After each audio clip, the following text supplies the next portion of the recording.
My name's Lance Wright. I'm currently serving as the interim director of SLICE. Pamela said we're supposed to say why we're here today, and I'm not 100% sure. No, I'm just kidding. The history of sort of this conversation around free speech has shifted a little, and I'm not sure when. When I was the director of campus activities for about 13 years, it was parked a little more in campus activities, which has since changed and is housed a little more in SLICE, which makes sense because a lot of this happens on the plaza. And so has been a big part of both here and at the University of Illinois. I've pretty much always had a job that has been protecting speech, even if I found the speech repulsive and horrible and terrible and awful, which is not always fun, but that's been a part of my role consistently. Jason Rogien, Event Services. I think I know everyone here. So my role is a little bit along with Lance and Slice. You know, we deal with a lot of free speech out on the plaza.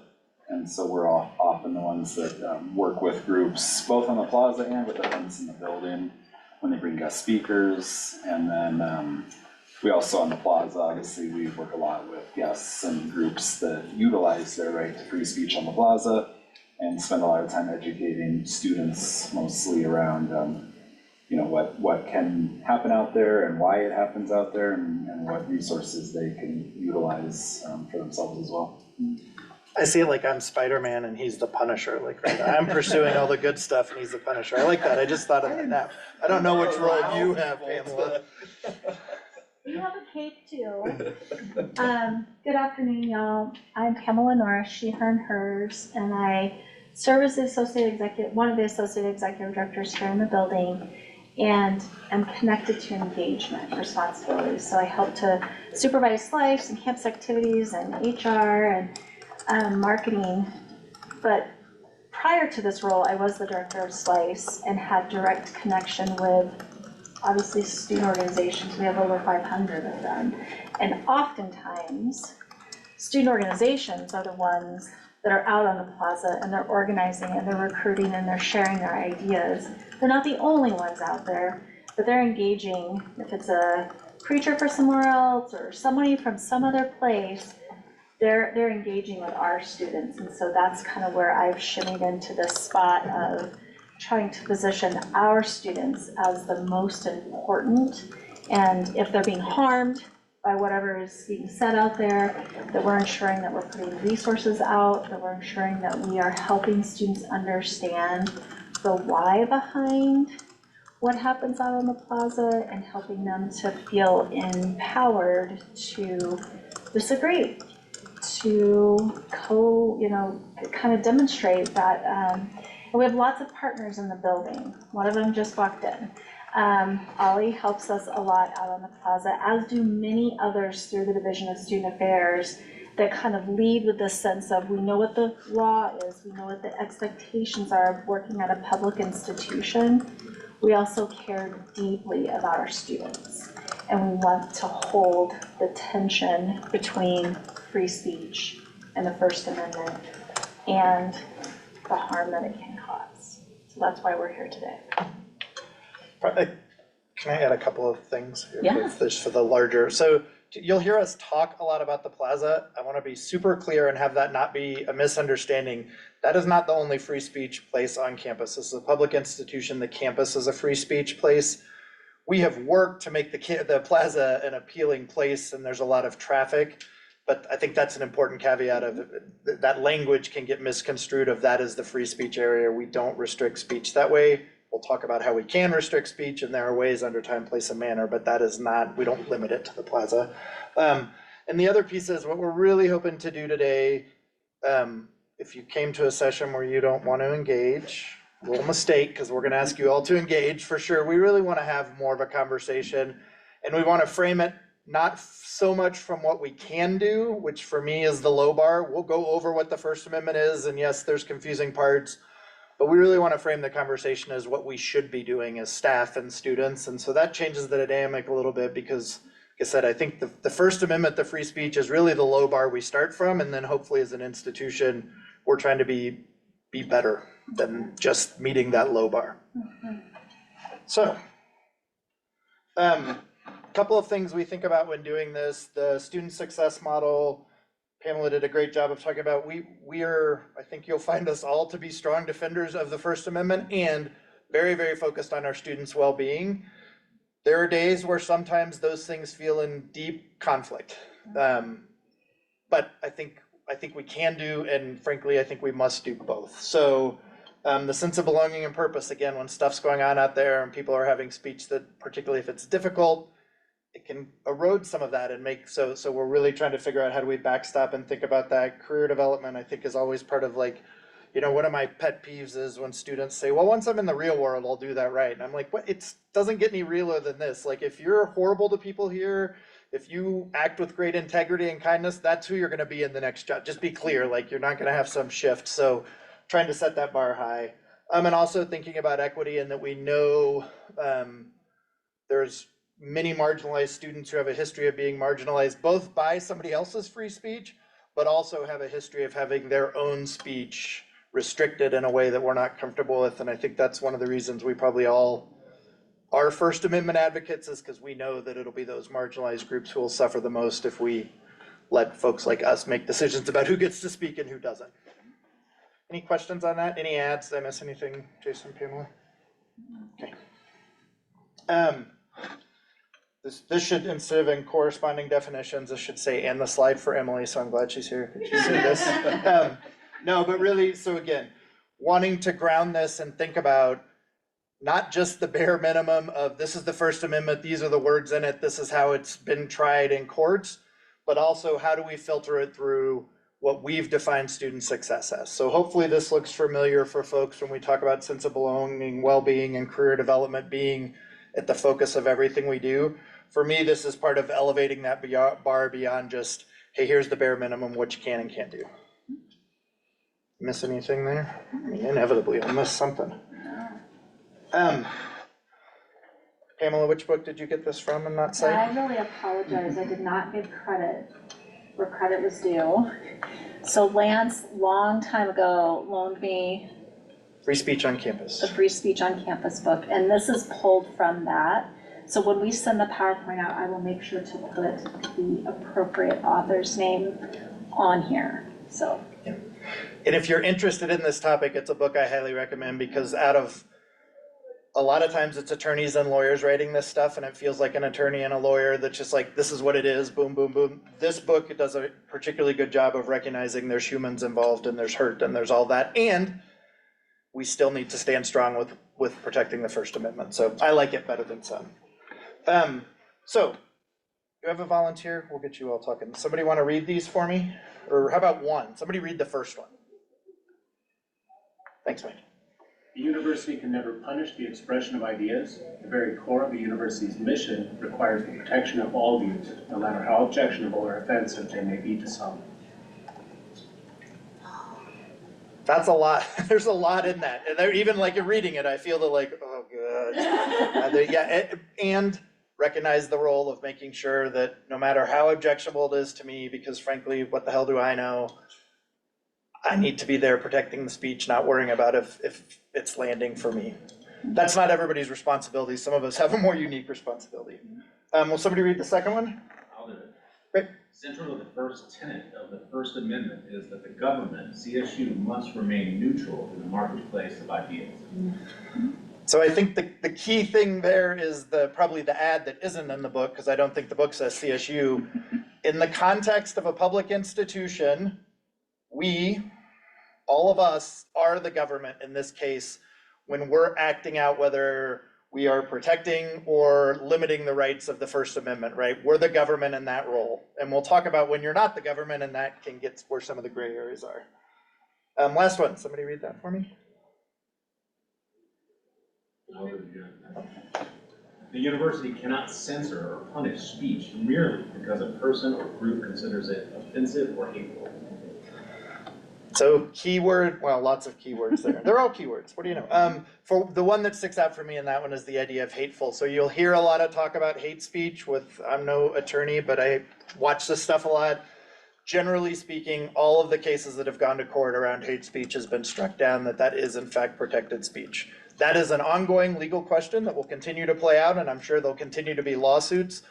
But right now, we generally live in a land where just saying that feels like hate speech is not enough to be like, okay, because of that, we're stopping it, right? That makes sense to folks? Okay. You want to come up and start the video? Because I'm sure I'll screw that up.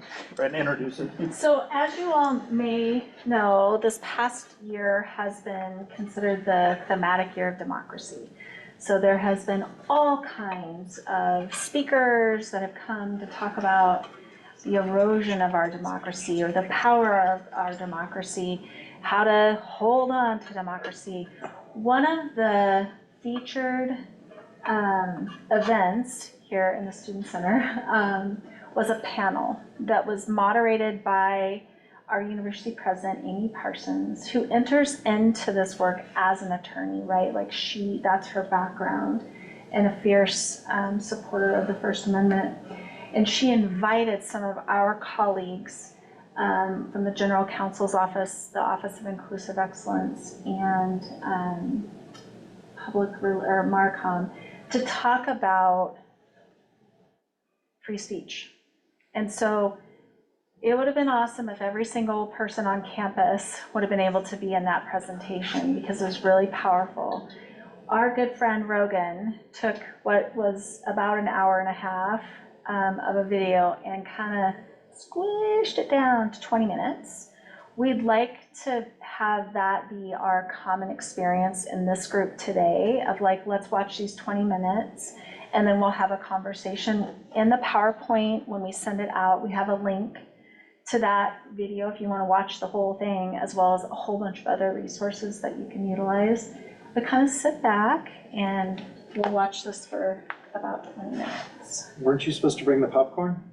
Popcorn. Great, Pamela. Catering was fresh out of popcorn today. Yeah, we got Cracker Jacks specifically. Okay. Oh, there you go. Okay, 5, 4, 3. Pamela, sorry. It might be worth sharing who these people are because we're gonna miss their introductions. Oh, yeah. So that's Jason Johnson. He is our general counsel The system. for the system. So he is CSU's lawyer. And then the other person that's gonna speak a lot is Janine Moore, who is general counsel for the university. CSU. At Fort Collins, yeah. So she's our other lawyer. They oversee a whole department called the Office of General Counsel with a bunch of different lawyers. And the two of them really are some really great First Amendment experts, I would say. They have given a version of this presentation a number of times and really know the ins and outs and all the different case law. So. Do you want to introduce Wright too? Oh, yes. And then at the end, there's a couple of clips from Rye Vihel. Rye is what is Rye's title right now? Associate Vice President for Office of Inclusive Excellence. Thank you. So Rye is high up at the Office of Inclusive Excellence. And they were on the panel as well, offering that perspective from Inclusive Excellence. And you might see a couple other people on the panel, but due to time constraints, we didn't include everybody. But the three that you'll hear from are those three. Perfect. Quick overview, 15 minutes. Should be really easy. We're going to talk about maybe a century of case law around the First Amendment. We're going to fly through that. First, just want to say thanks to President Parsons, thanks to the panelists. This is really important work. Janine and I were just at a conference actually last week down in Denver. And imagine all of you are lawyers for universities and colleges across the United States. That's what it was like, about 200, 250 different lawyers. And the First Amendment was front and center, as you can imagine. So thanks for all you coming out. One of the things that the most presenters talked about was the need for universities, for campuses to engage on the First Amendment, just like what we're doing. And actually on Friday, AG Phil Weiser, the Colorado Attorney General, was helping to lead a session. And he mentioned CSU by name 3 or 4 different times about all the great things that are happening on campus. So kudos to the campus, President Parsons. That's amazing, amazing stuff. So I just have lost 1 or 2 minutes. So we're going to go into speed mode. And I know I see a lot of familiar faces out there. It's great to see you. And the fact that If you mute your audio through the house. there's students here too is amazing. I was trying to get my daughter, who is a junior.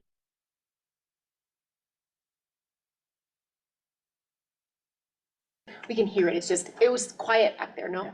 Yeah. You can go forward. I didn't know if I was gonna have to walk a lead though. That's okay. Roll. To come and watch, and she kind of gave me a First Amendment. She's in anatomy. She's got other things. I'll have to give her a private session on the First Amendment later. We're going to move quickly. If you've heard this before, we encourage you just to dig in again. I know every time I talk about the First Amendment, research the First Amendment, read the latest cases on it, I take away something. Janine and I have done this a lot of times. The First Amendment was alive and well, as Amy mentioned, even back in 2008 when we got on this campus. It really took focus more in 2016, 2017, and campuses were trying to wrestle with that. And we did conversations like this back then, and it's fantastic that we're all here having this conversation. I'm going to turn it over to my wonderful and distinguished colleague, Janine Moore. Thank you, Jason. So we'll dive right in. So the First Amendment to the Constitution, and it's not a mistake, by the way, that it is the First Amendment. It was put there first because the framers of the Constitution felt very strongly about citizens' right to speak and right to worship as they please or not please. And so it's 45 words, and in that 45 words, which are up on the screen, there are 5 protections. There's the freedom of speech, freedom of the press, freedom of religion, freedom to peaceably assemble, and freedom to address the government for redress. The thing to remember about the Constitution, and in the first line you'll see it says, Congress shall make no law. That also applies to the government more generally, not just to Congress. And who's the government? Everyone in this room. We're the government. We are an arm of the state, so we're the government, and so it applies to us. And the Constitution gives citizens rights, but it constrains the government or tells the government what to do. So remember that as foundation for today, that this is about what the government can do and what the government can't do vis-a-vis the Constitution. And we are the government. So we'll go to the next slide. This principle, the bedrock principle, the First Amendment, it protects ideas even that are unpopular, abhorrent, and the Texas v. Johnson case is the flag burning case, for those of you who follow Supreme Court jurisprudence. And it's, as Jean mentioned, the First Amendment, it limits the government. The government may not prohibit the expression of an idea simply because it finds it offensive or disagreeable. And a lot of the questions that came in to the panel that we're going to talk about later really relate to this. In the First Amendment, it's, I have good news though. The First Amendment, it's an amazing gift to each and every one of us. And Janine and I kind of go round and round on this theme. The First Amendment gives you, each person, the freedom to speak, freedom to express yourself. That's an amazing gift. The freedom of speech and expression is really tied to freedom of thought. So those go intertwined. The First Amendment, however, does not give you the ability to control the speech or the thoughts or those expressions of others. So you get to control your freedom of thought, your freedom of speech.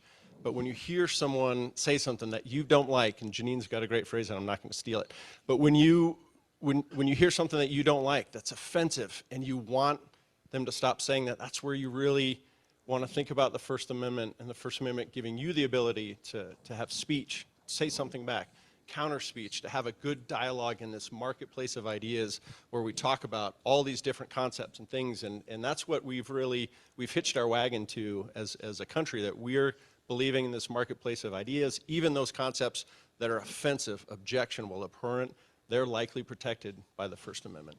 Yeah, and my line is, we love the First Amendment when it protects speech or it applies to speech that we agree with. We really struggle with or don't like the First Amendment when it protects speech that we don't like. All right, I've got the next slide too. All right, we're going to talk about hierarchy. We're going to talk about who's in control here. And in the late 90s, 2000s, universities, I think it's 360 universities passed basically hate speech codes that prohibited objectionable, offensive hate speech. And all 360 were struck down as unconstitutional under the First Amendment. So the First Amendment's going to control, it's going to control federal statutes that may conflict with it. It's going to control state statutes that may conflict or limit your right to free expression and free speech. And it also covers university policy. And we've been in conversations, discussion. It's like, well, we could have a policy on that. And we can have a policy on a lot of things. We have policies around content neutral, time, place, and manner, like how events happen, who can have events, and where they can have events. But it all is subject to the First Amendment. So when we talk about First Amendment speech, recognize that what we're really talking about, even though the First Amendment doesn't expressly say this, we're talking about expression. So it can be more than just the spoken word or more than something that's printed on a flyer or on a poster. It can be an artistic piece. It can be a decision not to speak is protected by the First Amendment. It can be clothing. And so it's really, when you're thinking about speech, think about it very broadly as expression, freedom of expression. Not all speech is protected, though, and this is probably the trickiest part of the First Amendment. There are people that devote their entire scholarship to these exceptions for what's not protected by the First Amendment. I will start by saying that the First Amendment protects a lot of speech. These exceptions are very narrow, and in some cases, the bar is very high. So, for example, obscenity, right? What's obscenity? I'll know it when I see it. That's what a Supreme Court justice said. The Supreme Court has grappled with what obscenity is. I can tell you, based on case law, it's not general pornography. It's usually protected by the First Amendment, even if we would find it offensive. The big carve out there is child pornography, which is a crime and is not protected by the First Amendment. Moving on from that, and we could spend an hour probably talking about obscenity on that. Defamation, so a false statement about someone else, particularly around their reputation, their character, so a false statement of fact about someone, that can be actionable. And if you think about the First Amendment, think about speech on a spectrum.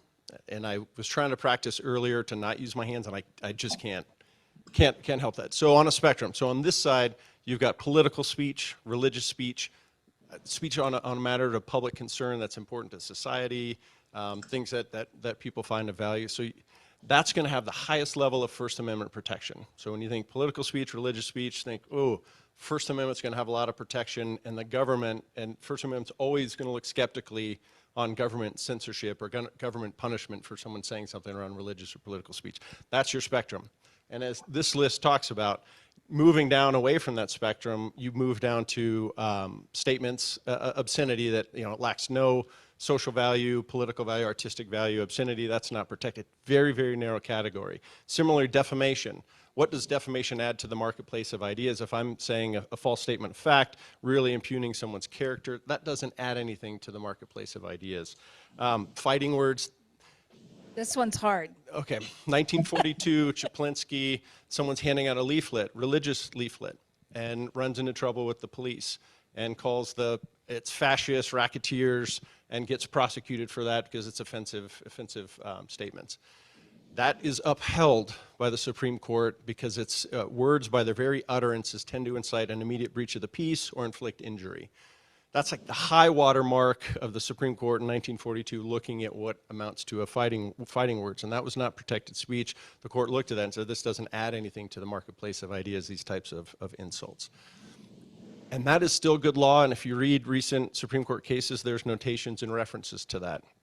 That standard has really changed, and it's limited. It's more face-to-face statements, not broad statements if I'm saying things that by their utterance do hurt people and harmful, and that's something I should probably stop and acknowledge. Even though the First Amendment protects all sorts of speech, most speech, hurtful, abhorrent speech, that doesn't mean it doesn't have impact and that we don't need to respond to that, so I just need to acknowledge that as well. So fighting words, it's a really, really, really high standard. Janine, And it's generally face-to-face, as Jason said. So a lot of times if someone hears something on the plaza, they may say to us, well, those are fighting words, right? Because someone's saying something that is really hurtful, and it could create a disturbance of the peace. That's not how fighting words work. It's generally if it's said face-to-face. I'm really confident that if Chaplinsky, the same facts were before the Supreme Court today, it likely would not be upheld as constitutional. So fighting words are not protected, but it's a really extremely high bar. Incitement. So if I am inciting imminent criminal activity, that is not protected by the First Amendment. So I can't be out on the Lory Student Center plaza and say, let's go storm the admin building. Let's go get administrators and pull them out of their offices or something like that. That is incitement. Incitement of lawlessness is not protected by the First Amendment. And this is another theme we want to talk about, how important facts are, context and content of a message. So as Janine illustrated in her example, if I'm advocating that we immediately were on the steps, let's run in and go to the OGC and overturn and take out their desks and throw out all the lawyers, what good are the lawyers, right? I'm inciting imminent lawlessness, a violation of the law. That's not going to be protected. But if I'm out on the same steps and I'm saying it would be great if we could turn over the general counsel's office and we think they're too heavy-handed on these First Amendment issues, or speaking a little more indirectly, that's going to be protected. So think with the First Amendment, facts matter, content and content, because something can be protected in one instance and shaded a little bit, slightly different context, different location we'll talk about later. It can change whether or not you have First Amendment protection. The last category, threats or intimidation. This is, again, I'm going to have to use my hands. Think of the spectrum. So we're talking, Janine and I are on the Lory Student Center Plaza, and we're talking about all kinds of different political or religious ideas, and we're debating economic theory. That is fantastic. When it comes down to me saying, Janine, I'm not done with this conversation yet. I'm going to follow you to your car. Now I'm threatening Janine. I'm going to make a serious statement, not just joking, a serious statement that I intend to commit an unlawful act of violence. That's a true threat. That is not protected by the First Amendment. So we're coming down that spectrum to now it's personal insults. I'm threatening violence against someone. That's never protected. And if you move one step further, now you're moving into action. And let's say I do something like kick Janine's car, and it's criminal harassment. Now I've moved over into my actions and my conduct. We're not expressing ideas. I'm going to lose it. We're not expressing ideas. Now we're moving into action and conduct, and it can be a tricky line. But think about that continuum, think about that speech, expression, and then true threats, that's never going to be protected.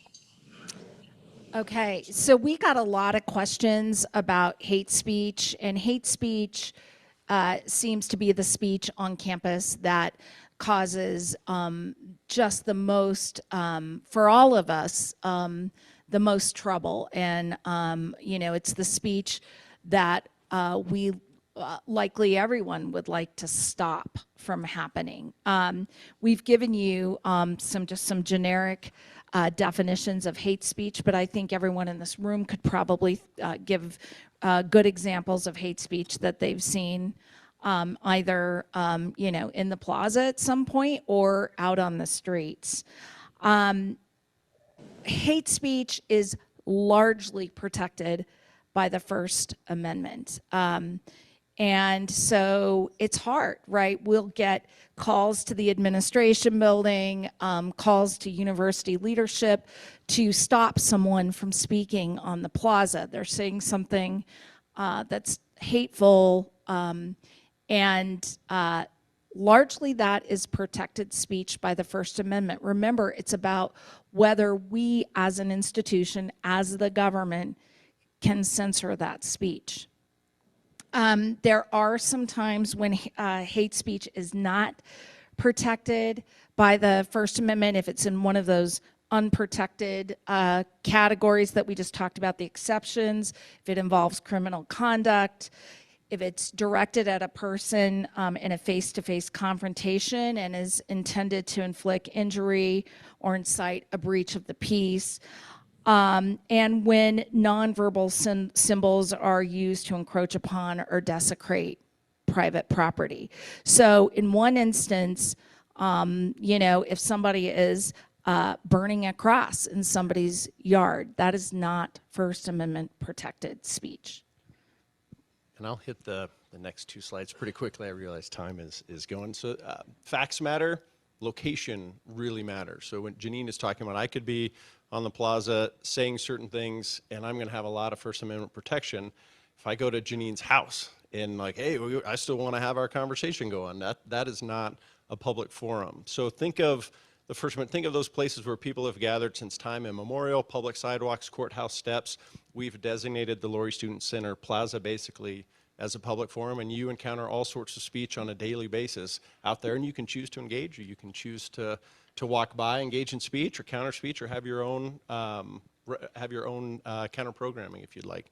So that location matters. So those are public forum. In those public forum, courthouse steps, highest level of First Amendment protection. We still can have content neutral time, place, and manner restrictions, so we can limit what's going on out in the plaza. We say, hey, we're not gonna let events go late at night because it's hard to provide security. We leave open ample opportunities for folks to engage in expression on the Lory Student Center Plaza. That's okay, that's permitted. It's not based on the content of anyone's speech or the viewpoint, what anyone's saying about a particular topic. We're just saying for everyone, we're not gonna have speakers there at night. We also have limitations on amplified sound, which makes sense because we don't want disruptions to the university activities. We support the First Amendment free speech activities, and we've got work to do here on our campus.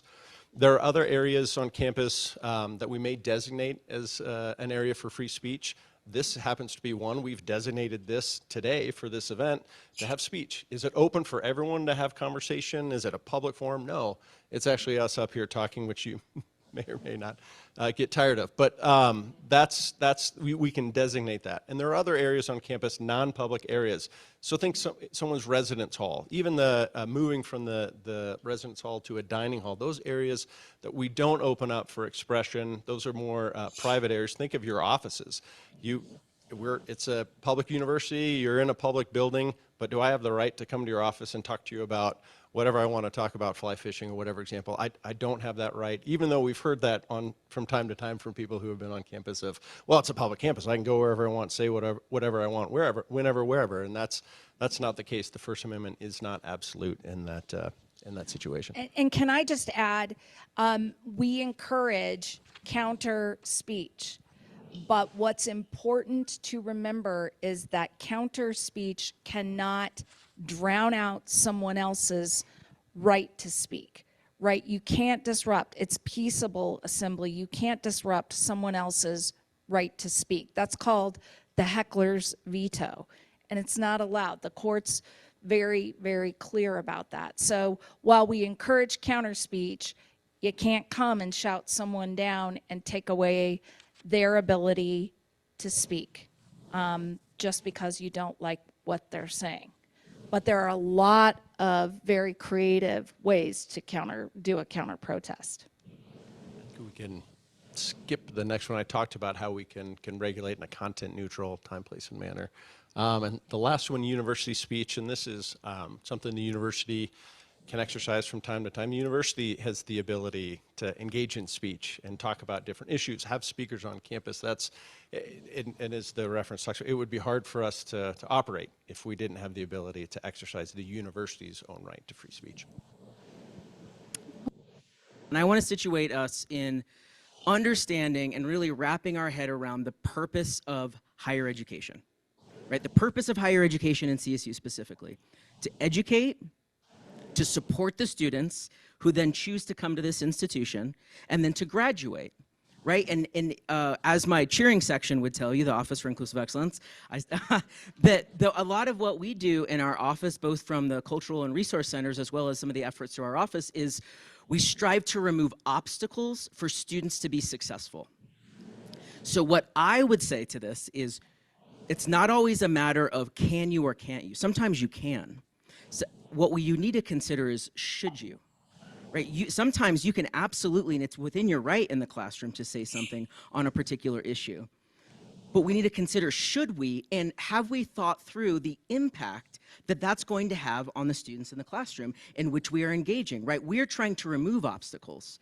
We recognize that faculty, when they come in and they bring controversial topics and they use it as their own platform, can actually create obstacles for our students to be successful, particularly our underrepresented and minoritized students who we know are already struggling in many of our classrooms. And so that's what I would ask is, sometimes we can, sure, that's not actually at issue. But should we? And how in all those places it carries over to recognizing the impact of our words. So thank you, President Parsons. Yeah, just by a show of hands, how many work directly with students every day? Yeah. So I think this is the crux of it, right? This is the crux of people came today. I mean, we want to learn what we can say and what we can't say and when it's appropriate. I completely believe that. But I think most of us really rally behind how do we support our students when they're impacted by the First Amendment, because we see it. We see it when it could be in the plaza because there's just this central area. It could be the academic spine that maybe someone's standing there and yelling at them. It could be in a classroom. And we see our students hurting, and we don't want them to hurt. We want to support them. We want them to thrive here. And I can tell you about all the different offices which exist to support students. There's many of you all work in those offices. Pretty much the entire Division of Student Affairs is geared toward and supporting students. You know, I think I want to give kudos and props to the Lory Student Center under the leadership of Pamela Norris and Mike Ellis, really being on the front lines of a lot of the efforts that are happening out on the plaza. They have since come back and educated all of the people in the offices about what's happening, right? And how do they support students? And so if a student is hurting and struggling and they're walking on the plaza, you could literally go into any office in this building and they're gonna, if they can't answer the question or find you support, they're gonna call somebody and they're gonna get you the support that you need, right? Through the counseling center, through the cultural resource centers. But I just want to acknowledge that we are here, we are on the front lines, right? Us, when we're working with students. And it may not seem like it's enough, but listening to them, connecting with them, telling them, you know what, that's not right. I'm sorry you had to experience that. You know, how can we support you? I know that there's some offices that have buddy systems around particular times of the year. I think the Pride Center, if there are particular times that get really busy on the plaza and you want a buddy to walk across, you know, that's something that we can provide. And I think in your own offices, how can you implement that same spirit to support our students? Because I know that you care about our students. We all do. We work here for a reason. And so just situating ourselves with our educational purpose, what we're trying to accomplish, and that knowing that you make a difference and that you matter when you're interacting with them. Yeah, I would also add, please partner with us, right? It's important, you know, when a student says, you know, why isn't the administration telling them to stop, right? Now you know, right? You can say, look, it's not that the administration agrees with it. It's that, you know, the administration can't stop it because of the First Amendment or whatever, right? Partner with us, because that may help students understand too and channel them in a direction that they can engage in counter speech or do something rather than focusing on being angry that the university is not doing something that we legally can't do. Well, Janine, Rye, Kyle, and Jason, thank you all for being here. This has been a really informative and amazing panel.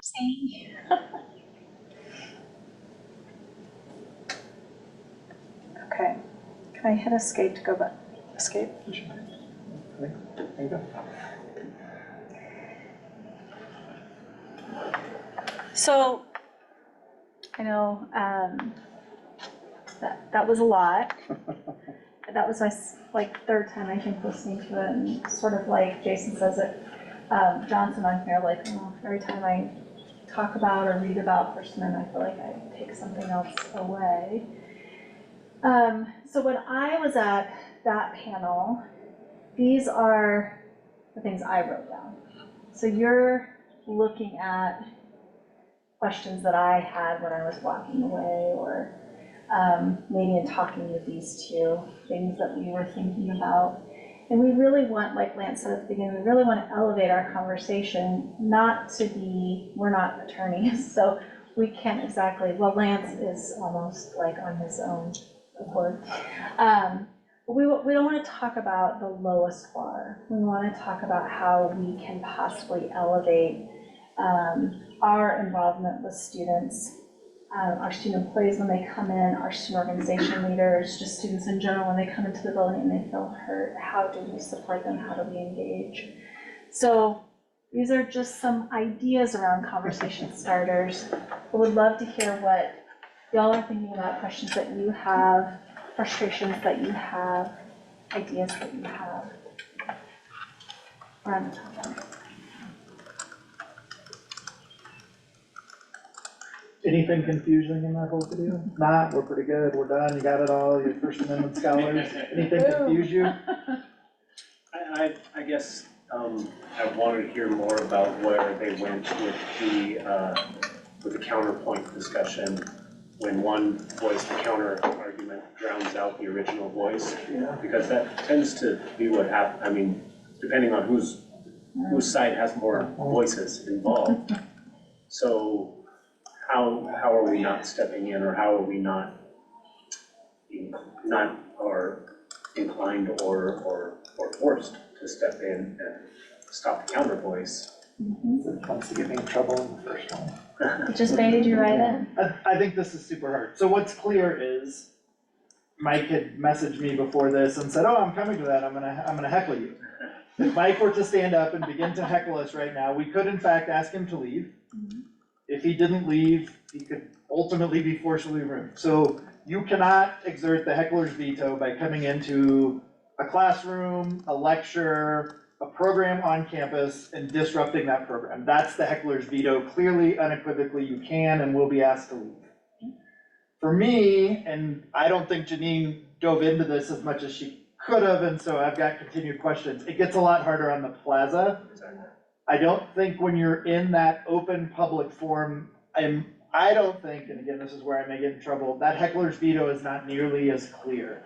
You were choosing to stand on a street corner, right? So if somebody drives by and on a real street corner revs up their engine, or it's just loud or whatever, it's a lot harder out there. I think we lean towards, the thing you'll hear from folks all the time is the best remedy for hurtful, hateful speech you don't like is more speech. So we try to create a space where maybe we pull some of that apart, but I'll be honest, I think we have an unsettled gray area on this campus around when exactly we should interrupt a heckler's veto in that public forum. I think we're very clear on it in a forum like this. So that's kind of a cop-out answer, but I think we've got work to do to answer it better, and I think the law is still evolving, right? Like, can you go out and play your tuba? I don't know, it's a big plaza, you know? Okay, to expand on that then, do we feel, at just the general, someone in this room, but and beyond, that same public platform analogy would be extended to, say, articles in the Collegian, where people are publicly arguing, they've put themselves in that public space, and now the counter speech is there. What level of freedom does that hold? It's not interrupting the speech, right? Like, Yeah. one says a thing, and then there's a counterpoint. Yeah. I think the hecklers is like, I am, like, if you were talking, and I'm actively interrupting you, and you can't get your thing out, like, I think, so when it's more libel, I guess libel is like when it's untrue, because that's the written form, right? So it's Yeah. like, That wasn't a good analogy. Yeah. How about the let's say a presidential debate for ASCSU? Does that hold? like if someone were trying to interrupt that from the audience, Each other? each other. Protected. I mean, I think in that case, so you would have a hard time in a debate setting saying that was the heckler's veto when you've set the forum up that way. That would be harder. I suppose if somebody just was like gonna jump up and down on the table and say, you're not gonna get a word in edgewise, there could be action to take. But I think that format, and when you introduce the collegian, that's even harder because the press is specifically called out. So you remember how they said speech is protected in different ways? The press, religion, those are the highest protections available. So certainly in the collegian, that would be protected speech, even if. Yeah. And they should in the collegion too, mark it as opinion.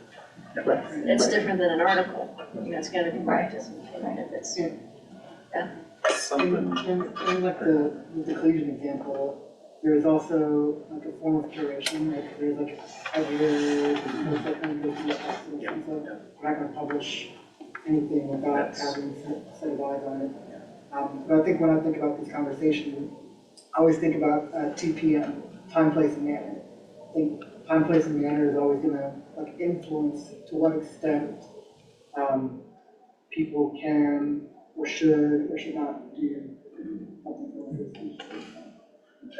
I think, doesn't the collegiate do well sometimes about certain articles, having a disclaimer at the top usually? You know, they'll say something about this is, you know, this is his own opinion and something like that before almost a lot of the stuff in there. I'm thinking about, because I totally agree with you, Lance, on the complicated nature of the construct of a hybrid veto on the plaza. And I'm thinking about a counter protest and the innate call and response nature of that kind of environment, right? Like, I am out here saying these things, I am out here saying these things in like space that we are sharing, but with visible separation. I think Janine didn't answer that really specifically, quite intentionally.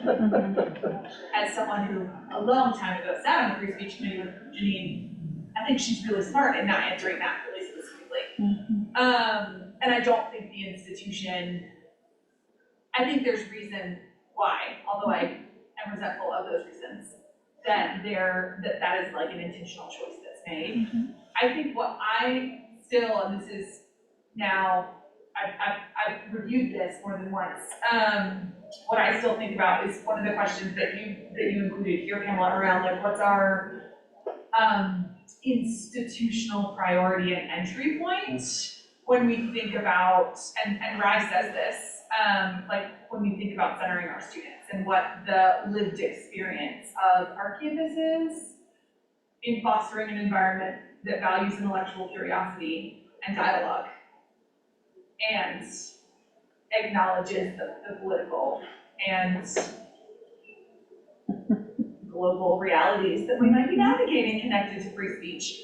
And I think that piece is the piece that I still don't necessarily understand or feel. And I think in a building that is often hosting things, that is like just a layer for the LSC that's complex. When you think about all of the humans who navigate from an event space, like what does it look like to have an event occurring that will share a particular idea as they can and should under, and what that means in the building for all the humans who navigate that space. And I think that's the place where I get stuck, thinking about my role as a staff member whose office is in this building, and understanding some of those components. And structurally, all of the work, and this is probably unique for us because we're like in the building, but not like, because we live in our fun little space of like, meh. But all the ways that there's likely conversation that doesn't necessarily permeate through the building around event schedules and who's, sorry, is things on the ground. Like who's in the building and what we anticipate as counter speech and how that might show up in spaces. And the building and all the units in the building and the ways that we make space for that kind of place. Like, hey, you will likely not be the human who has to interrupt this because that's not part of your purview. But also, it may be happening in the building, FYI, like some of that stuff. I didn't ask you a question, I just said lots of words. Yeah, but I think what you're alluding to is a way we can do better when we know about it. Yeah. So oftentimes, this just happened literally the week before finals, where, right, like over however many, what did Mike say yesterday? How many thousands of reservations do we get? And oh, there's the heckler He just walked in. No, we should. Oh. We can and we will ask you to leave, so you know, at this event today. That's how you do it. You're fine right now, but if you're gonna continue to interrupt, we'll. But I think, Natalie, what you're after is, how could we communicate better on the things that we know about that are happening in the building and potentially outside of the building that, just an FYI, right? Because it could be impacting you, literally, personally, but it likely is impacting students that are frequenting your offices, that are gonna be coming to you to say, I thought I had it together today, and then I walked past this whatever, and now I am like literally on your couch, not able to function. And so I appreciate what you're saying and what you're struggling with, because some of the time we do know and we need to do better at communicating it. And quite honestly, the event that I'm talking about the week before finals, we didn't know. And I was really heartbroken about it because it was right outside of my office, which doesn't typically happen very often, where, you know, witnessing students who are really struggling with the speech that's happening in a room that, again, is totally, we're gonna host that, right? But it wasn't great to have that like surprise moment. So I appreciate what you're saying. I think too, to your point, we hear from students and staff all the time. The student center is different, I think, from any other building. We hear it's their home, it's the place they feel safe. It's, you know, we're the center of campus. And so I think it's a different impact when this is your home and then that's happening in your home. And that's combined with probably being the place that's gonna have the most disruptive speech. Intentionally, by design, that is part of what we contribute to the campus in a way, is giving people those semi-limited forums to do some of that, right? And so there's a real paradox between being the place that's home for so many people and being the place that's like, yeah, where else would you do that thing? You'd do it here more likely than not. It's kind of what happens at home, you know? That's right. Well, it makes me think, like, I love this was titled A Conversation too, right? Because I want feedback on like how we can do that some better, right? Like, where is our bat signal that's like, because I know Pamela, bless your soul, tried to create a Teams that was like student facing offices in the LSC to kind of like quick notice folks, because there are things that the listservs are good for, and then there's things that they're not for. And so it's like, how, if we need kind of an immediate, like, hey, APB, like an all points bulletin, what are some of those ways? Like, CSU has a text chain, like, I don't know how, but I think we are open to feedback in terms of increasing some of the transparency and connection between all the folks who find home in this building, right? So our partners, our business partners, the CRCs, Career Center, OFSL, like, right, all the folks. And so, you know, we've increased the informal gatherings, but sometimes that's a forum to be able to talk about things after the fact, right? Or sometimes people want to talk about things, but then they're not talked about or talked around, and then other people don't know. So I do think that we are in this participative conversation of like, we have, and it's not new, right? Like, we still don't quite have it, right? You know, our hope is that it's better with some of the things that are coming, but you're like the impact and the, oh, we've heard about this, we want to let some key clutch constituents know, especially the ones who have asked to be notified time and again and are still not getting that response, right? So, do you, and this is for my knowledge, because I don't know, Rogien, when you all do events or like have the reservations, like, what do they have to, like, do they have to indicate what they're doing? I mean, I know we have like, what do you want to call your event, but they don't really have to say anything, right? No, and yeah, I know. you know, we ask, but we also, it's not something we would track. It's not something that we obviously can't make decisions based off of what they say. And then what happens is, it would be great if everyone told us everything, but we also have a lot of groups, student orgs that will say it's a weekly meeting. And then on social media, we see they're bringing in some guest speaker. It's like, oh, that's not a weekly meeting. That's a whole nother event. Or on the plaza, we're tabling. And then they show up with who knows what, and it's more of an event. And so, obviously we follow up in the past. It's like, hey, this happened, please let us know in the future.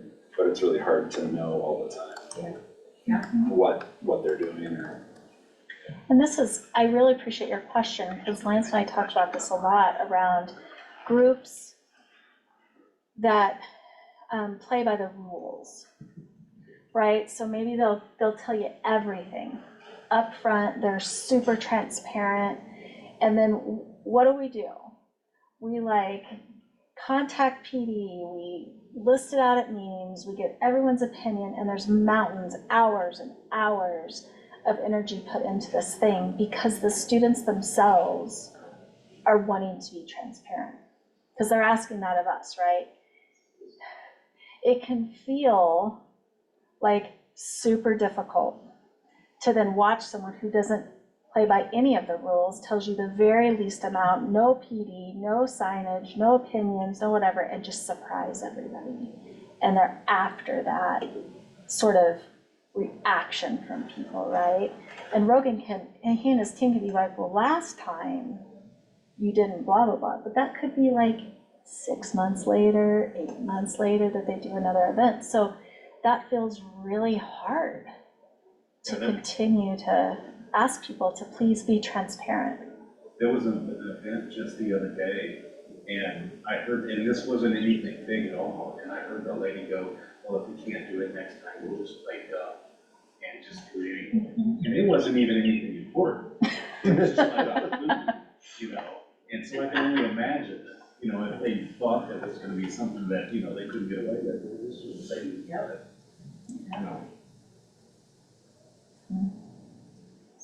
Yeah, I mean, It's a tactic. And unfortunately, it is a tactic some feel that they have to employ in order to not deal with the hours and hassles and headaches, right? That it puts folks through. And I think it is a hard tension that it's just won't go away. We have some groups too, right or wrong, they think that they're gonna not be able to do something or be able to, and so they sometimes don't share with us, thinking that they're, and really we will, and as they said, there's not a whole lot we can control their message. We're gonna book a room for them pretty much no matter what. But they don't always feel that way or think that way. And we have some groups we know are problematic and giving us info, and so we have some processes to not confirm spaces until they tell us what's going on. But we do 10,000 bookings a year, and it's a lot to keep track of. I'm wondering, did anybody else, I don't know, this is always, when it's staff in particular, nobody's asked about this, but I'm wondering if anybody's sitting with the, very clearly, I said it once, Janine said it, you are the government in your role as a CSU employee, right? I don't think there's a gray area, I don't think there's an uncertainty. We are the government as we enforce some of this, and we are, as Jason clearly said, beneficiaries of the First Amendment and having our own right to speech and thought and dialogue. And so just, does that cause dissonance? Does that cause uncertainty? Are you pretty clear on where's that line between I'm just expressing my own First Amendment right or I'm working as the state, as the government?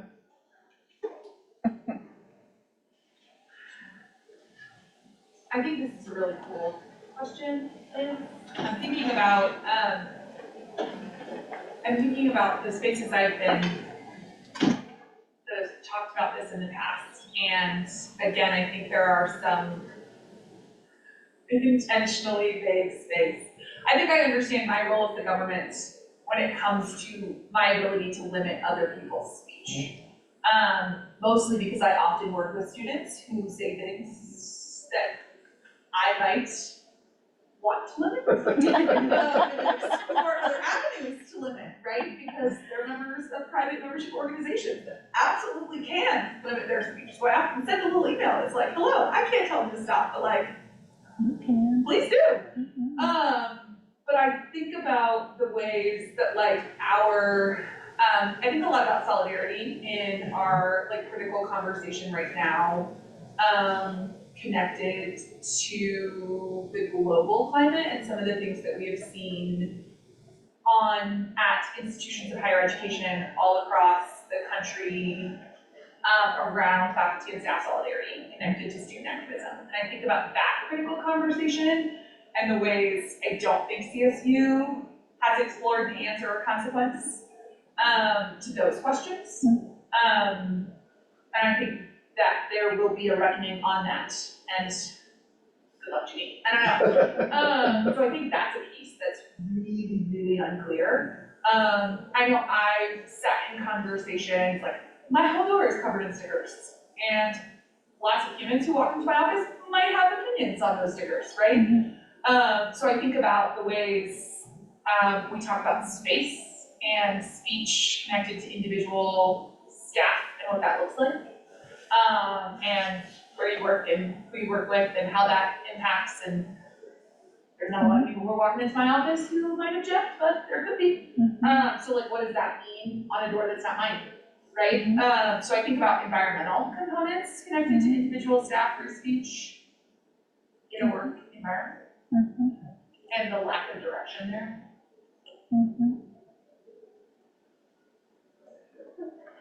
Yeah, I work with someone who finds it really challenging for administration to appear to be neutral. And they challenge that all the time. Sitting right here, are you talking about me when I'm in the room? That's just No, rude. Oh, no. somebody else. Okay, sorry. I was like, wow, I'm just No. sitting right here. And I kind of wrestle with that because I show up in a really neutral way, even when I don't want to. But I feel so compelled to be available to all students. I think that's just how I've been like mentored and trained, and like the space that I've been in, that even if I totally disagree with 100% of everything about you, I'm gonna help you access the rights, the privileges, the resources that are available to you as a student. And you know, Rogien talked about earlier, like, right, and maybe in a different session, like what keeps him up at night, like that kind of keeps me up at night, because I think about, am I being true to myself? Am I being honest? Am I being authentic? And who I am outside of here, can that person be different than who I am here? I wrestle with that all the time. But Lance and I specifically have lots of examples of working with students who we have hugely opposing personal like differences with politically, that I think, I'll speak for myself, my hope is that like we helped move them a little closer to humanizing their, you know, like how they enter into the world, not to change their mind, that's definitely not my job, to change your mind, but can I expand you to consider that what you're getting ready to do, or the person you're bringing, or the thing you're getting ready to promote is hurting other people. Consider that. And I really appreciate you sharing that. I think that's kind of like an ethos that I operate as well on. It's like, I'm not a staff member working in the slice office for only people that I agree with, or people that hold the same values and belief systems that I do. I'm here to support all of our students, everyone that is accessing our resources and services and spaces.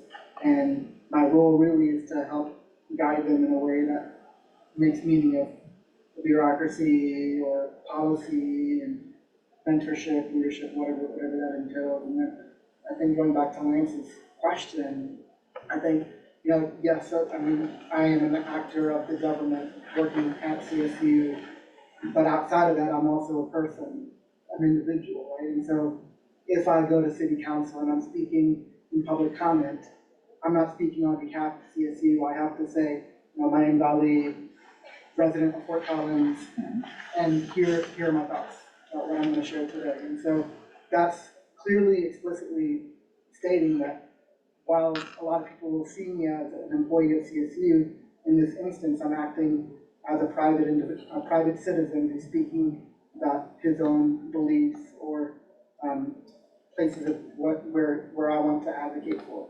Same things like protesting or petitions, things like that. I think where the challenge can get is, Fort Collins is, it's not a huge city, right? And so you're gonna see students, you're gonna see coworkers, colleagues, associates in different spaces and places.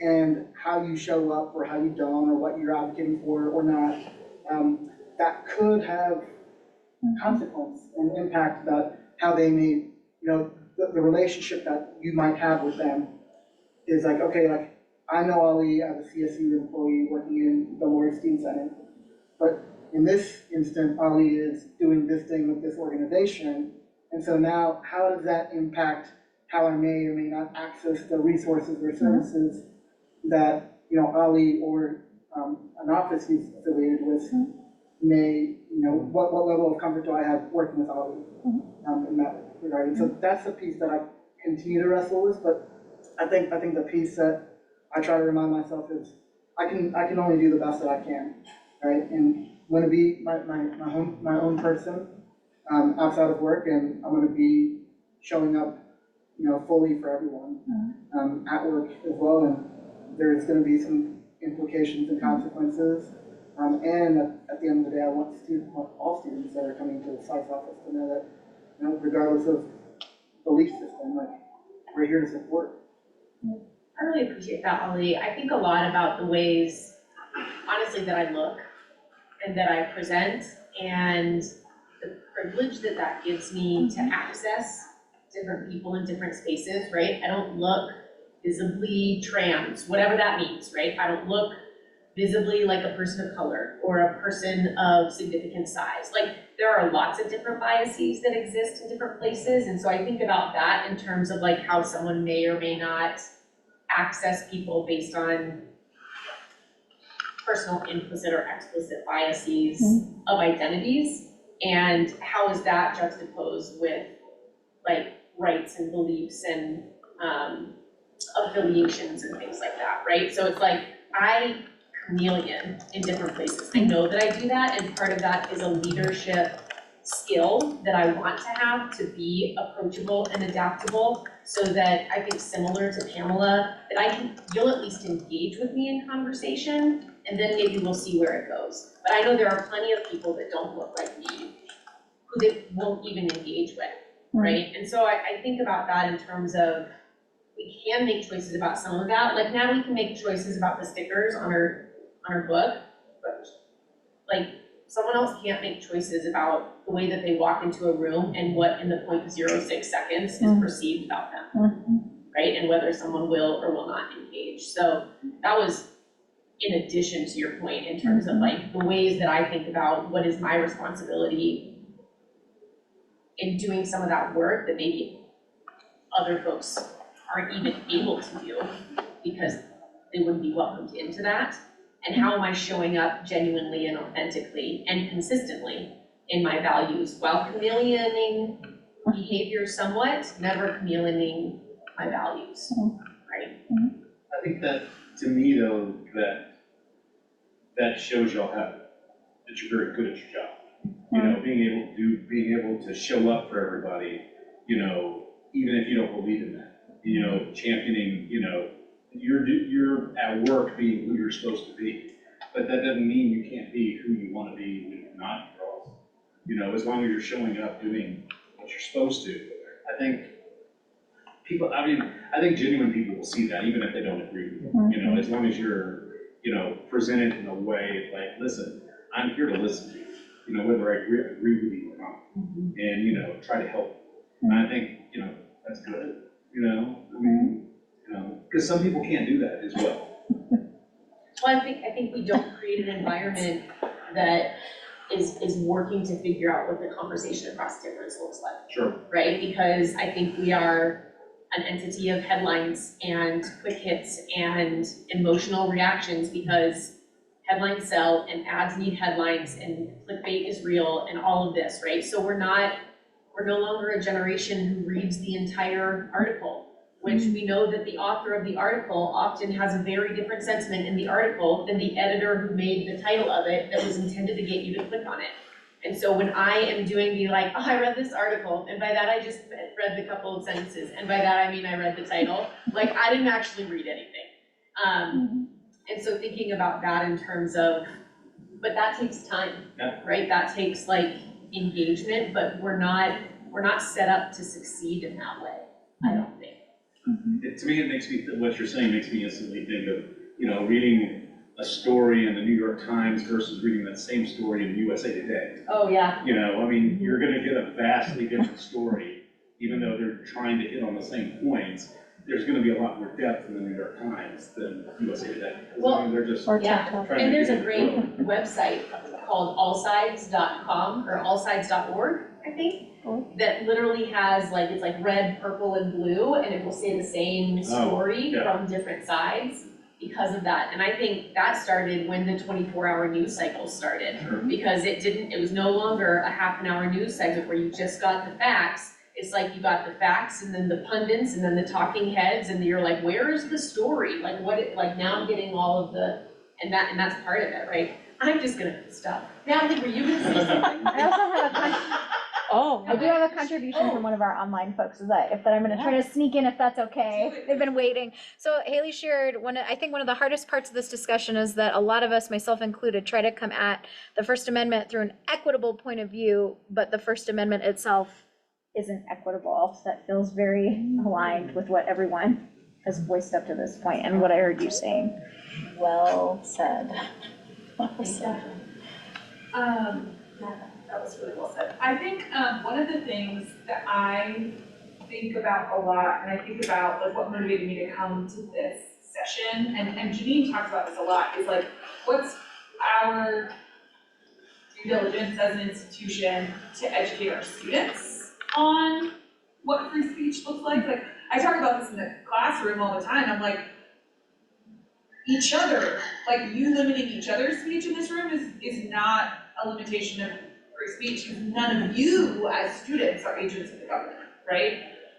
So even like some of that foundational work, and I think about that work for the Student Center. So like what are the ways that like humans who interact with the LSC as an entity understand the way free speech is protected and maintained in the building? My entire student affairs career, I had the privilege of working in like a student union experience. The University of Florida has some really intense free speech language connected to their union that's like publicly accessible around like, here's what will happen if these things occur. So I wonder about like that kind of work for the Student Center, and where that lives, and I know that lives other places, but how is that accessible in ways that is external?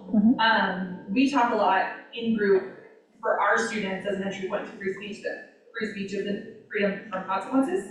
So like, how do you understand, like, yeah, you can say that thing, and that doesn't mean that there won't be consequences for you saying that thing. You won't be thrown in jail, you won't be disbarred as a student. Correct. There might be. There might be consequences. So I wonder about that kind of work, like what's our entry point as the LSC connected to this topic? And what are the ways, going back like to the previous conversation, that we're reporting out the work that's already being done by the LSC, that maybe those of us who aren't, thanks, the humans who are like out there doing the thing, understand and know in some tangible ways. Well, I could tell you about a few things, and then I really do want to take advantage of Mike being in the room because he can share some conversations about what is new that's going to be happening in orientation this summer. We've attempted a lot of different things over the years between, right, there used to be a time when we knew about a speaker or a display that was going to come to campus, and there would be a letter in the Collegian when it was printed, way more than it is now, like from the dean of students, like kind of a warning, like be prepared. And We've moved, I grabbed one on my way here, we moved to like Candace, Peters in our marketing department created this talk insert that went into the Collegian that kind of, right, it's a lot, Emily. I don't know that anybody read the whole thing. I don't know. But even if you just read the headlines, it could maybe get you an inch closer to like, oh, I think I might understand. I still disagree, but I might understand why these people are here. We have websites now that the systems office has put together on all kinds of things around free speech, but also like vote and, you know, like how to do it and why it matters. And so there has been a marketable like change I've felt over time where it's like, this isn't just our responsibility because the plaza happens to be adjacent to our building. But there's a lot of folks who feel a level of responsibility to educate and to talk about how this may not have happened in your high school, and this is what you're going to experience on the while you're on campus. And but probably one of the greatest corners that we're turning, I personally think, is what's going to happen in orientation. So, can you share, Mike, what you know? Yeah, that's not why I came here. I know, but you're here, so let's. I love the discussion, and I'm thinking too, Rogien, you probably have some perspective on this related to even some changes that we made in policy. So, right, I won't go back very far on this, but we had it was the First Amendment working group that was charged with across the university, and it's a group that I worked with. And in looking hard at policy, we really challenged this, and I just to know that, right, I mean, we looked at everything from who can make a reservation on the plaza, and us saying very clearly that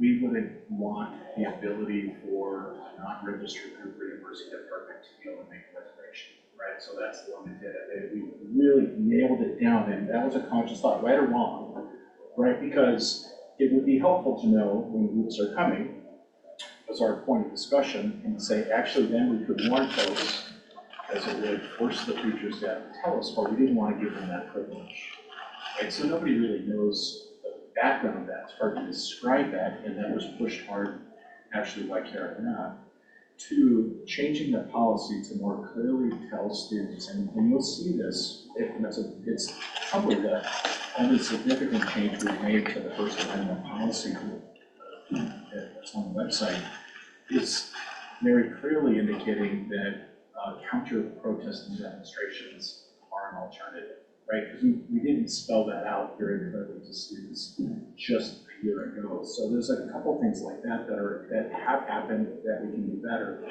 Orientation, I don't know that we're still there, but we're doing better. And this took a lot of effort from really the orientation staff the past month who have agreed to put this in. And remember, so here's a challenge, that we've got roughly 1,000 students, potential students, who come to orientation and don't come to CSU, right? So that's about, and a good number of those are students of marginalized identities. So what are we doing in sending in that orientation? And as we talk about First Amendment, there was a real conscious effort to be cautious about how much detail we have when that's not the critical part. And there will be an introduction in a variety of ways, including around welcome, that Colette and others on their team are working through to carefully insert within orientation to do a better job of preparing students. Are we in orientation? Can I tell them to expect possibility of preachers in the plaza who are harassing, even hateful in nature? Probably not in orientation. So that's the next phase for us to continue to look through as a university when we figure that out. Because it's about timing as well, and the amount of information that students get during that time. So I may have taken a couple things that you were going to suggest that I think you were heading for, and even in looking at policy and what can and can't happen. on the plaza and the LSC. By the way, I look at, and this is really clear to me, as the plaza is our front doorstep. So, right, the impact there is huge, and so us trying to make difference there, and even last night when it's a set of emails, I think it may have been at midnight, I'm not sure what time you signed up, but saying, can we further talk about this? And us going, yes, and, right, it's more than us, so there are lots of others that need to engage in this conversation about how we better do that. So, did I get it, some of what you were thinking about related to messaging and taking that guide and putting it on a card, and, you know, it still takes folks to a lot of content, and that's the challenge as well. So the more that we can humanize this and be out there, be present, and showing support to our students, particularly students of marginalized identities, to say, I'm out here with you, I see you, and you know, we're going to support you is probably the best thing that we can be doing until we come up with more. And I think it's the humanization that we really have to lean the hardest into, because there's a lot of, for instance, really great public relations people who work on our campus, right? Like, we will spend hours figuring out what the sign on the plaza looks like and what it says. And a lot of people who don't engage with students every day have really strong opinions, but we've got to be at that table to be like, well, this is actually what it feels like when you're standing next to a student who is sobbing or angry or wants to throw the water bottle at the preacher or jump over the fence, or, you know, like, sometimes the color of the sign like really doesn't matter, right? Like, it really matters that a QR code goes to a human, or it really matters to know that like a human actually has to engage with a protester to say, I'm giving you the first warning to stop heckling the speaker. Like, the human interaction piece is like, we need to lead with that, because like this is beautiful, right? But in practice, when you're actually in face-to-face contact with someone who is angry or sad or whatever, it takes a whole different skill set, I think. I think that human component's important. I'm gonna go back to Haley's comment. Haley, I wish you were here in the room, because I'm gonna disagree a little bit, but probably not too much of. I believe the First Amendment itself is actually quite aspirationally equitable. The language itself. What is not equitable has been the historic enforcement by the government, the misuse by private citizens, the fact that, quite frankly, when that was written, not everybody had access to those full rights, right? Like, I think the amendment itself, if you actually read it, there's an aspirational equitability that would be pretty astounding to live up to. We continue to fail at doing that. And I say we because, again, in this case, we're the government. We continue to not get that right. We continue to maybe not have some of the hard conversations we should. We continue to, every once in a while, pick the legal side because it's the clear, the black and the white side over the human side, versus how do we pick them both together. That, to me, is where the inequity comes in, which sucks, but also is maybe good news, because that's the part we can get better, right? Like, the amendment's the amendment. I don't think it's going anywhere. I personally hope not, but we can get better at doing some of that enforcement piece, and how do we bring what that says to life in a way that considers all those things. And we screw it up a lot, and we will continue to, and we'll get better. We're better at it, I think, than we were when I started in this field 4 or 5 years ago. Something like, hey. Lance, Haley would say it's equal, but not equitable. Yeah, I know, I wish. Haley, I wish you were here. Good job. Sorry, I'm not there to argue, but.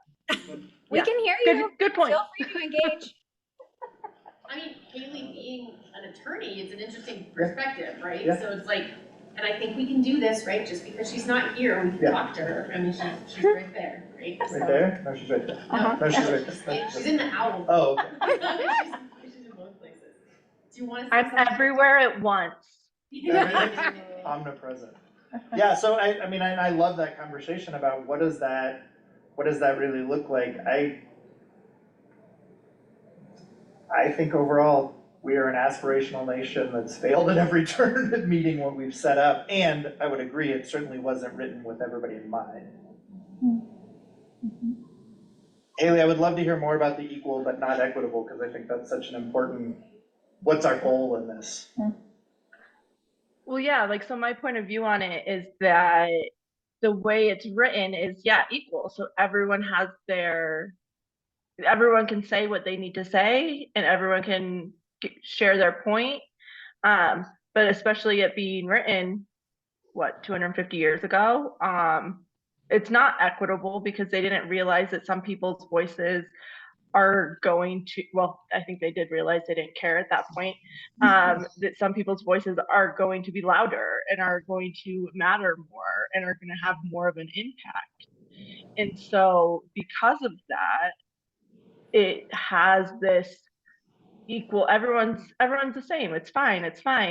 But when it was written, honestly, the only people that mattered were white landowning men. So they didn't need to make those qualifiers, because any points of view from outsiders other than would never have been shared.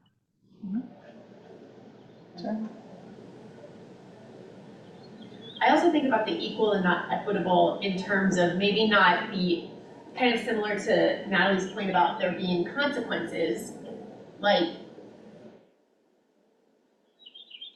the barriers that can exist in demonstrated ways that are just practices, right? That we can put together and put in place in the most well-meaning ways. Like, we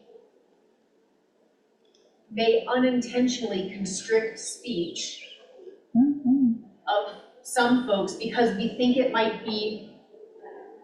makes us nervous, right? It makes us uncomfortable. It might elicit this. And so because of that, we're gonna do this and this and this and this and this. And those they're not restrictors, but they are inhibitors, right? And so what are the differences of some of that, right? Like where and who gets access to, great, we've got your reservation down, thanks, go ahead. And there is different levels of charge. And so that's, I think, where we get to play in the sandbox of tension, and there's no right answer. I think that I really appreciated Rye's point of like, what is the intention of higher education? And it's that infusion of critical thought and critical thinking and considering all of those different ways. And also letting some of this happen, right? Like, I think that there is an aspect of it that institutions of higher education have always been on the front lines of the progressiveness of the society, right? That's something that I think we've aspired to do. And having conversations recently at a dinner party with folks who were in college during the Vietnam era, they just can't believe what's happening at colleges now. And it's like, well, I can give you some insight, but I'd also like to enjoy my dinner party. Like, there was some interesting pieces of it, because we're not in the same place now. And I don't have the answer, but I just think about the energy cost of some things to get a message out there, and who, like what that tax is, right? Having like a perspective tax. That's good. Well, we're at time. I want to thank these two, because this wouldn't be nearly as cool of a conversation without them. And I really want to thank Emily for continuously emailing me to get this session submitted, so that we could have this conversation. And we need to keep having it, because we are entering into a really interesting semester come fall with elections, and if it's not this global challenge, it's going to be another one, right? Like they're everywhere coming at us. And so really appreciate your time and consideration for the complexity of this. I apologize that my team is like, I'm like, can you turn that off? Oh my God. It's making me stressed. So thank you very much. Before you leave, Oh, please yes. make sure to sign in on the attendance sheet, I really appreciate it. Okay. Rachel's gonna put that link into the chat for folks. We have been seeing that some folks in the chat are not, clicking that link and letting us know that's here, that you're here. Please don't be relying on Bridge, because we've been having some registration issues. So, thank you very much for participating in the conversation. Where is the attendance sheet? I saw that. Okay, I'm gonna leave. You're leaving. Oh, yeah, there's more. There we go. If you looked at fire recently, are they not doing the red, yellow, green? It looks like now they're doing rankings. I haven't looked in a while.